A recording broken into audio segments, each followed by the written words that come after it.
Bueno, amados, vamos a compartir un poquito acerca de Mashiach y cómo él trata con lo que podríamos llamar anarquía, que a la luz de la escritura tiene un contexto bien interesante que vamos a mencionar. Pero a veces estamos tan familiarizados con Yahshua como el Salvador que a menudo no podemos darnos cuenta que él dictó juicio también sobre la anarquía. Y fue muy específico acerca de esta aplicación. En Mateo capítulo 7 nos advierte de ser vencidos por un espíritu de codicia. Y los versos del 15 al 16 dicen: guardaos de los falsos profetas, que vienen a vosotros con vestidos de ovejas, pero por dentro son lobos rapaces. Por su fruto los conoceréis. ¿Acaso se recogen uvas de los espinos o higos de los abrojos?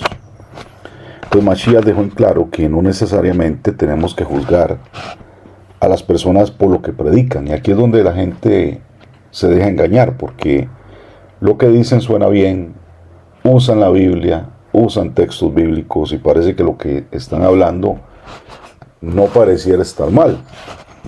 Pero él dejó claro que nosotros no podemos ver o escuchar lo que predican para discernir quiénes son, sino el fruto que van dejando detrás de sus vidas. Eso lo mencionaba ayer con alguien y yo les dije, no podemos estar nosotros tratando de redimir la cizaña cuando hemos visto el fruto de personas que lo único que han buscado es hacer maldad. Entonces hay que tener mucho cuidado en ese sentido, porque ese fruto es lo que el Eterno busca que nosotros podamos discernir para poder establecer un juicio genuino. Él también establece un juicio en el verso 21 al 23, que todos ustedes ya conocen este pasaje, donde dice así: muchos me dirán en aquel día: Yahweh, Yahweh, o Señor, Señor, ¿no profetizamos en tu nombre? Y en tu nombre echamos fuera demonios, y en tu nombre hicimos muchos milagros. Y entonces les declararé: nunca os conocí, apartados de mí, hacedores de maldad.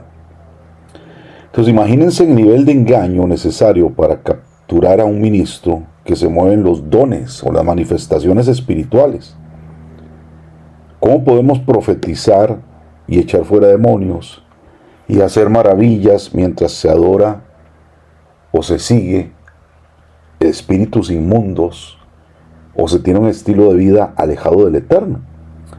Y por eso la gente a veces dice: pero ¿cómo es posible que esta persona que haga tantas cosas tan sobrenaturales no sea un escogido del Padre o no sea un ungido por el Eterno?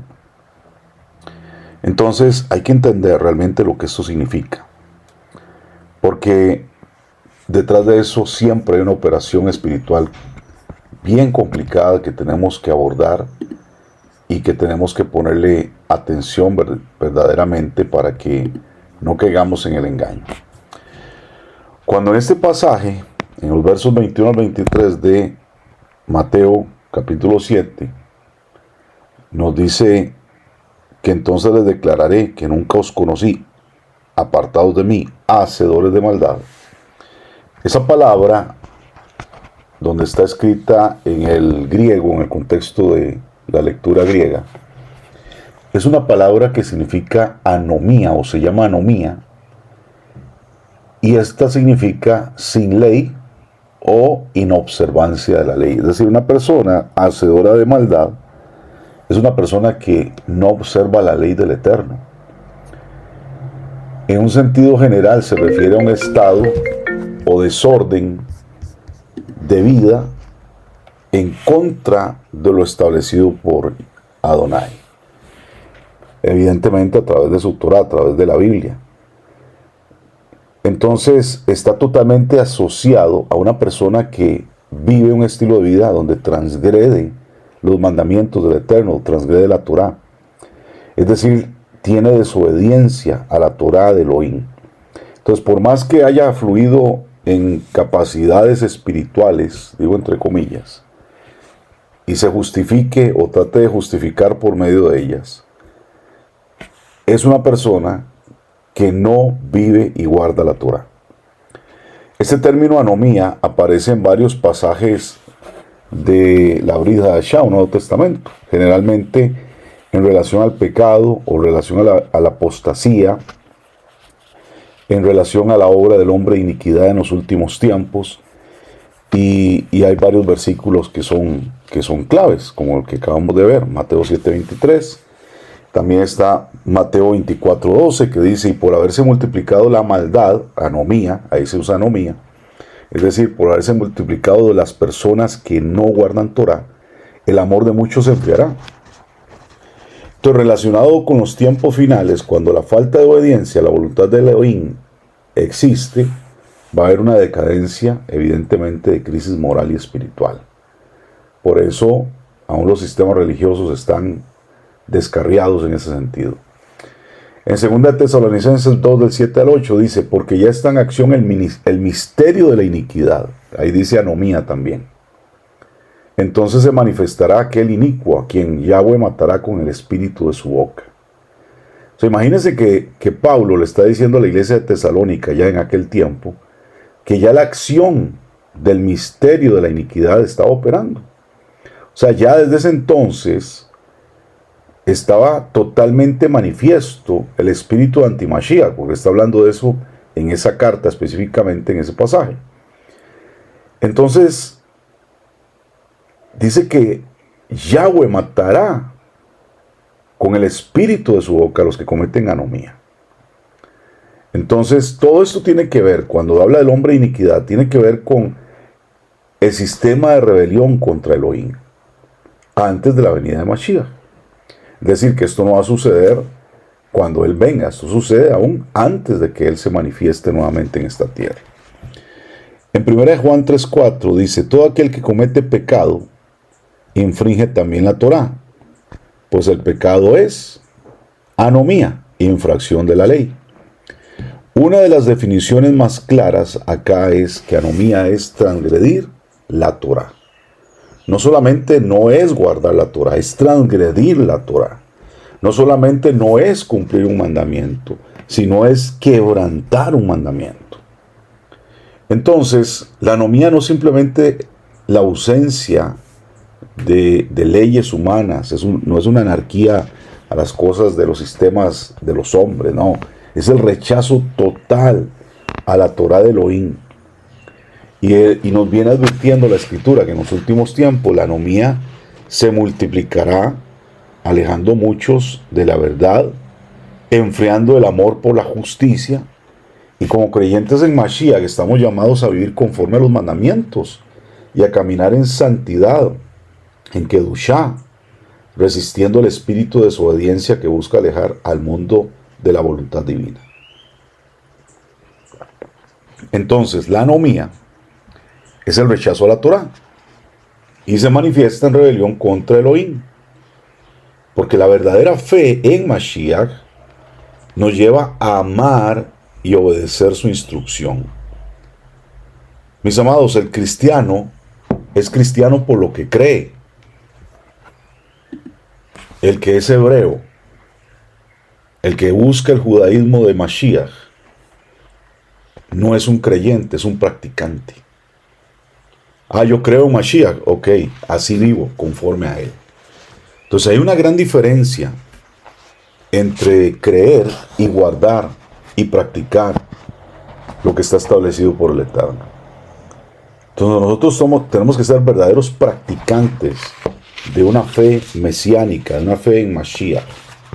Me gusta mucho el concepto de decir, así como dijo Jonah cuando fue descubierto como el responsable de aquella tempestad en el océano y que fue lanzado al mar, que él se describió, se identificó como un temeroso de Elohim. Entonces, creo que si nosotros somos seguidores de Mashiach, somos temerosos de Elohim, somos practicantes de la Torah.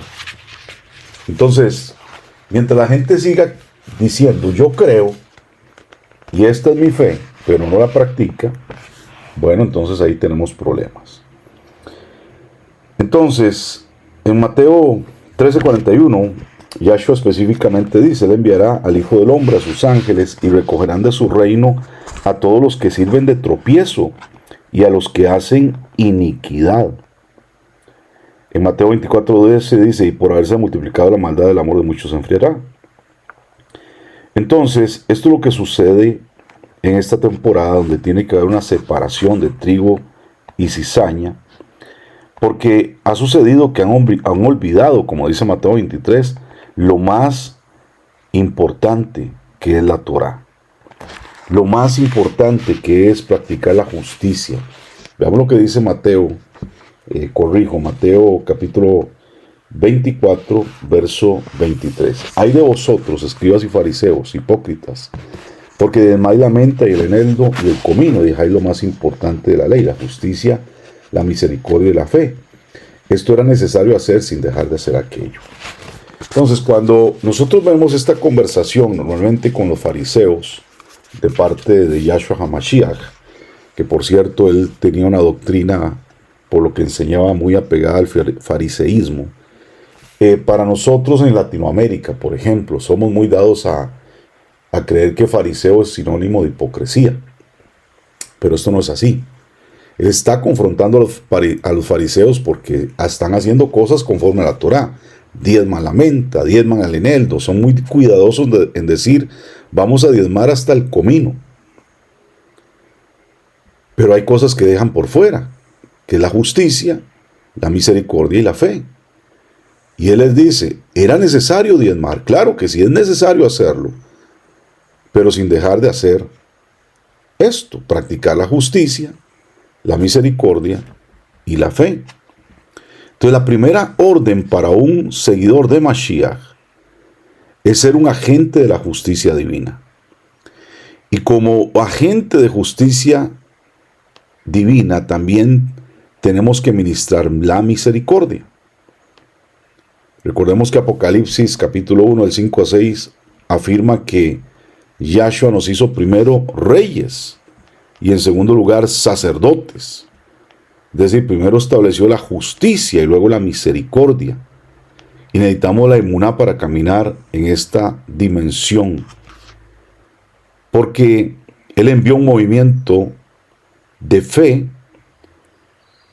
para que nosotros despertáramos esta realidad y consideramos que definitivamente la primera Keilah de seguidores mesiánicos vivieron totalmente en esta dimensión. Pero las nuevas generaciones o las generaciones posteriores y las presentes han desaprovechado esta revelación. Entonces, cuando nuestra aplicación de revelación empieza a trascender, vamos a manifestar realmente la autoridad del reino. En Amós capítulo 5 describe un ambiente religioso en el que Elohim no quiere ni oír nuestra adoración porque no estamos haciendo justicia. Y lo dice en Amós 5, 21 al 24. Yo aborrezco sus fiestas religiosas, no me agradan sus cultos solemnes. Aunque me traigan holocaustos y ofrendas de cereal, no los aceptaré, ni prestaré atención a los sacrificios de comunión de novillos cebados. Aleja de mí el bullicio de tus canciones, no quiero oír la música de tus cítaras, pero que fluya el derecho como las aguas y la justicia como arroyo inagotable.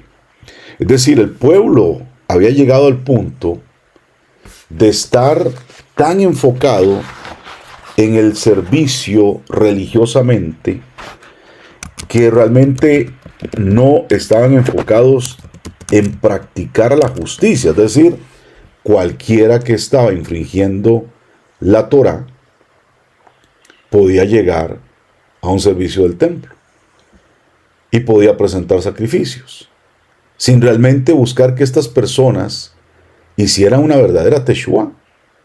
Precisamente el profeta Amós aquí le está dando un mensaje a la casa del norte, al reino de Israel, la que terminó levantando templos paganos, la que terminó dispersándose en las naciones. Entonces, Amós le está profetizando a esta nación que conocían los protocolos de la casa del Eterno, conocían los protocolos de los cultos, pero empezaron a diluirse. Y al final les daba lo mismo adorar a un dios asirio que al Elohim de Israel. Entonces el Eterno dice, yo no quiero recibir sus cultos, yo no quiero recibir sus sacrificios, yo no quiero recibir sus cantos. Entonces, ¿no será que hoy estamos así? Que adoramos las cosas del mundo y queremos adorar en Shabbat al Eterno. Que adoramos las cosas que el mundo adora y cometemos transgresión durante toda una semana y el fin de semana queremos ponernos a cuenta supuestamente con nuestro Elohim. Esto es abominable delante del Eterno y no podemos seguirlo tolerando. Entonces, es importante que hagamos una profunda reflexión cuando el Eterno nos está pidiendo que vivamos en justicia, que guardemos sus mandamientos y entendamos que el tema de la salvación es un tema que también exige justicia, porque nuestro Elohim es el autor de ambas. Recordemos que lo que dice el Salmo 89 lo deja bien claro. Dice en el verso 13-14, tuyo es el brazo potente, fuerte es tu mano, exaltada tu diestra. Justicia y juicio son el cimiento de tu trono. Misericordia y verdad van delante de tu rostro. Una y otra vez en las Escrituras, amados, se nos dice acerca de la equidad y la justicia. El Salmo 97, el 1 al 3 dice, Yahweh reina, regocíjense la tierra, alégrense las muchas costas, nubes y oscuridad alrededor de él. Justicia y juicio son el cimiento de su trono. Fuego irá delante de él y abrazará a sus enemigos. Entonces, la Keilah está dispuesta o debe ser dispuesta al servicio del Eterno como un agente de justicia, un agente de salvación. Y nosotros somos administradores del sacerdocio real para manifestar esta dimensión. Y esto implica que tenemos que caminar con un corazón puro, humilde, con la unción del Eterno, para poder nosotros operar en plena obediencia al llamado de nuestro Elohim y ejecutar sus justos juicios en esta tierra, y que no permitamos que la anomía siga siendo parte de nuestro sistema de vida, donde nosotros estamos buscando agradar al Eterno con todo nuestro corazón. Así que, hermanos, esforcémonos, seamos valientes y peleemos las buenas batallas para limpiar esta Keilah, que sea una Keilah reluciente, victoriosa, y no nos unamos con los hipócritas que solamente buscan provecho para sí mismos.